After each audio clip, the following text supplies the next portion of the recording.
യൂസുഫ് അലി ഒരു വലിയൊരു സംഭവം തന്നെ.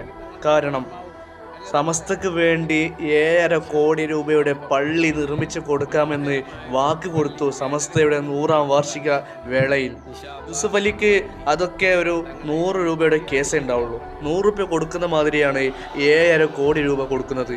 യൂസുഫ് അലി വന്ന് അല്പസമയം സംസാരിച്ച് ഒരു അത്ഭുതകരമായ ഒരു സ്പീച്ച് നടത്തിക്കൊണ്ട് 7.5 കോടി രൂപയുടെ പള്ളി നിർമ്മിക്കാമെന്ന് വാഗ്ദാനം ചെയ്തുകൊണ്ടാണ് ഇറങ്ങിപ്പോയത്.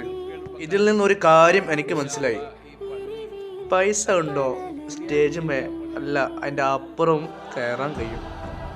ഇപ്പോൾ ഒരു പൈസ വെച്ചാണല്ലോ യൂസുഫ് അലി സ്റ്റേജിൽ കയറി ഒരു വാഗ്ദാനം പോലും ചെയ്തത്. നമ്മളടുത്ത് പൈസ ഉണ്ടെങ്കിൽ നമുക്ക് ചെയ്യാമല്ലോ. യൂസുഫ് അലി ചെറുപ്പം മുതൽ അധ്വാനിച്ച് അധ്വാനം എന്ന് ജീവിതം ഒരു ഭാഗത്തേക്ക് മാറ്റി വെച്ചാണ് ഇത്ര വലിയ നിലയിലെത്തി. നമ്മളോ പണിയെടുക്കാൻ വല്ലാത്തൊരു മടിയുള്ള സൈസാണ് നമ്മൾ. അതൊക്കെ മാറ്റി വെച്ച് പൈസ ഉണ്ടോ നിങ്ങൾക്ക് വലിയ എവിടെയോ എത്താം. അതുകൊണ്ട് തന്നെ ഫോണും റീൽസും എല്ലാം ഒഴിവാക്കിക്കൊണ്ട് നിങ്ങളുടെ ജീവിതം സെക്യൂർ ആക്കാൻ വേണ്ടി പണിയെടുക്കാൻ തന്നെ പോകണം. അധ്വാനിക്കാൻ തയ്യാറാണോ നിങ്ങൾക്ക് വിജയം ഉറപ്പ്.